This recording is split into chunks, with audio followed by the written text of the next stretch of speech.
ચટપટી tasty જોતાં જ મોંમાં પાણી આવી જાય તેવી લારી જેવી આ ચાટ તમને બહુ પસંદ આવશે. હેલો ફ્રેન્ડ્સ, તમારું સ્વાગત છે ઘરનું જ કિચનમાં. આજે આપણે બનાવીશું ઠંડી ઠંડી એકદમ ટેસ્ટી અને એકદમ ક્રિસ્પી ચટપટી પાપડી ચાટ.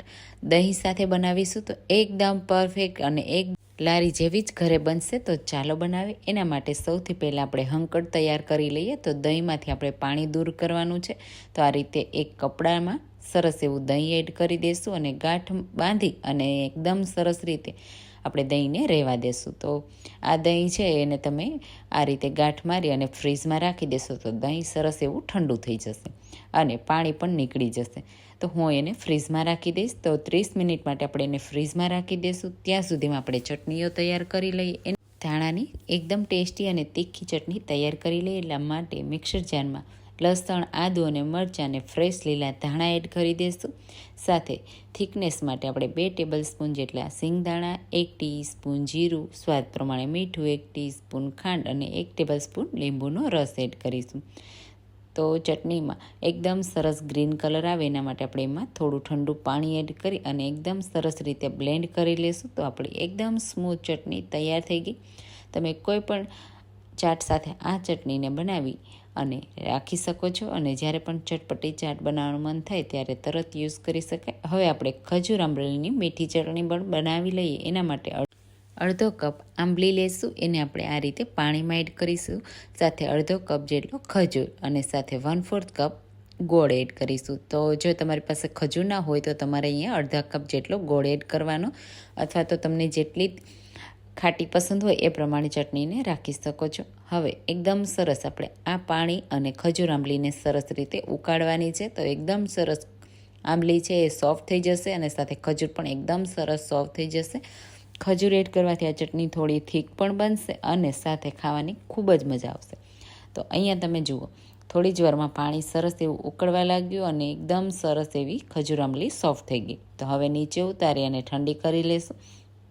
તો આપણી આ ખજૂર આંબલીની પેસ્ટ ઠંડી થઈ ગઈ તો એને ડાયરેક્ટ આપણે મિક્સર જારમાં એડ કરી દઈશું. જો આંબલીના ઠળિયા હોય તો એને તમારે પહેલે જ દૂર કરી દેવાના, એટલે જ્યારે આપણે આ રીતે ક્રશ કરીએ ત્યારે મિક્સર જારને કોઈ આ રીતે નુકસાન ન થાય. તો તમે જુઓ એકદમ સ્મૂથ મેં આ રીતે વાટી લીધી.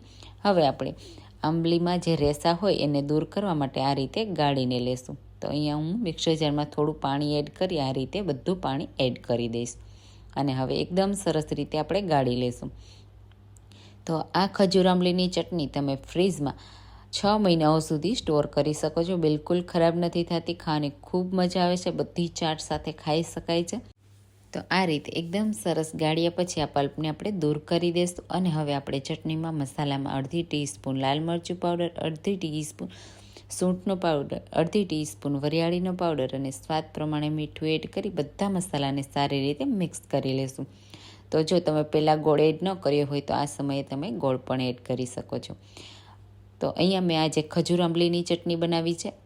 મેં ઘણી બધી પ્રકારની આ મીઠી ચટણી બનાવી છે. લીલી દ્રાક્ષની અત્યારે સિઝન છે તો તમે એમાંથી પણ ચટણી બનાવી શકો છો. એની રેસીપી જોવી તો મેં મારી ચેનલ પર પોસ્ટ કરી છે, તમે જરૂરથી ચેક કરજો. અને આવી ઘણી બધી મીઠી ચટણીની રેસીપી પોસ્ટ કરી છે, અલગ અલગ ટેસ્ટ અને અલગ અલગ સ્વાદ સાથે. તો એ જરૂરથી ચેક કરજો. તો અહીંયા ચટણી આપણી સરસ એવી ઉકળી અને તૈયાર થઈ ગઈ છે. ત્યાં સુધીમાં ફ્રીઝમાંથી તમે જુઓ દહીં પણ મેં કાઢી લીધું. એકદમ સરસ એવું ઠંડુ થઈ ગયું અને દહીંમાંથી ઓલમોસ્ટ પાણી નીકળી ગયું છે. તો હવે આપણે આ દહીંને એકદમ સરસ એવું મીઠું બનાવવા માટે આપણે આ રીતે બધા દહીંને એક વાસણમાં કાઢી લેશું. તો અહીંયા દહીં એકદમ સરસ એવું થીક છે એટલે આપણે એમાં થોડો ખાંડનો પાવડર એડ કરી અને સરસ એવું મીઠું દહીં તૈયાર કરી લેવાનું છે. તો હું અહીંયા દળેલી ખાંડ એડ કરું છું. તો 2 ટેબલ સ્પૂન જેટલો પાવડર એડ કરવાનો. જો દહીં ખાટું હોય તો વધારે એડ કરી શકાય. સારી રીતે મિક્સ કરી અને એકદમ સ્મૂથ આપણે દહીંને કરી લેવાનું. તો વિસ્કરની મદદથી પણ તમે કરી શકો છો. હવે ઠંડી અને એકદમ ટેસ્ટી આ ચાટને આપણે સર્વ કરીશું. તો આ રીતે પ્લેટમાં પાપડી તૈયાર કરી લઈશું. તો આ પાપડીની રેસીપી તમારે જોવી હોય તો મેં હમણાં જ પોસ્ટ કરી છે અને આ ઘરે જ પાપડી મેં બનાવી તૈયાર કરી છે. તો તમે જુઓ આ રીતે આપણે પૂરી પ્લેટમાં બધી જ પાપડી આ રીતે ગોઠવી દઈશું. પછી તૈયાર કરેલું મીઠું દહીં આ રીતે અડધી ચમચી જેટલું એડ કરીશું. તો આ દહીં પાપડી એકદમ ટેસ્ટી લાગે છે, તો દહીં વધારે એડ કરવાનું. સાથે મારી પાસે આ રીતના બાફેલા બટેટા છે, તો મેં એના ઝીણા ટુકડા કરી એડ કર્યા છે. તમે બાફેલા ચણા એડ કરી શકો છો. હું અહીંયા ઝીણી કટ કરેલી ડુંગળી, ઝીણું કટ કરેલું ટામેટું એડ કરું છું. અને સાથે આપણે તૈયાર કરેલી તીખી ચટણી. તો ચટણી છે એ થોડી વધારે એડ કરવાની, ખાવાની ખૂબ મજા લાગશે. અને હવે આપણે તૈયાર કરેલી મીઠી ચટણી એ પણ ઠંડી થઈ ગયા પછી જ એડ કરવાની, એટલે આ ચાટ ખૂબ જ સરસ લાગશે. અને દહીં તો એકદમ ઠંડુ જ એડ કરીશું તો ખૂબ ખાવાની મજા આવશે. હવે આ રીતે સેવ એડ કરીશું, ઉપરથી થોડું આ રીતે દહીં પણ એડ કરીશું. આ ચાટનો મેઇન ઇન્ગ્રેડિયન્ટ મીઠું દહીં જ છે. તો એકદમ ઠંડુ આ દહીં અને આ પાપડી સાથે આ ખાટી મીઠી ચટણીઓનો ટેસ્ટ જો તમે આ રીતે લેશો તો લારીની ચાટને પણ ભૂલાવી દેશે. ઉપરથી આપણે થોડા દાડમના દાણાથી ગાર્નિશ કરી દઈશું.